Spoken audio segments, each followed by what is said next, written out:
បងប្អូនទាំងអស់គ្នាមាននឹងអត់ថាថ្ងៃទី31ខែឧសភានេះគឺជាថ្ងៃអ្វីថ្ងៃទី31ខែឧសភានេះគឺជាថ្ងៃទិវាពិភពលោកគ្មានថ្នាំជក់ជាភាសាអង់គ្លេស World No Tobacco Day ឬ WNTD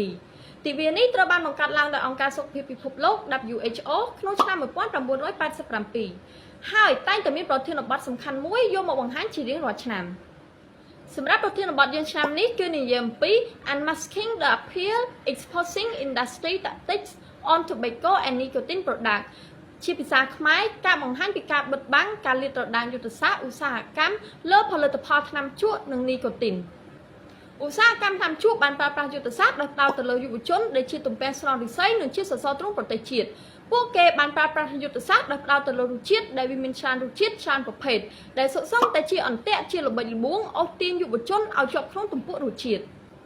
ដូច្នេះយើងទាំងអស់គ្នាត្រូវតែរួមគ្នាទប់ស្កាត់និងជៀសវាងការប្រើប្រាស់បារីអេឡិចត្រូនិកដើម្បីសុខភាពយើងអនាគតយើងនិងប្រទេសជាតិយើងទាំងអស់គ្នាសូមអរគុណ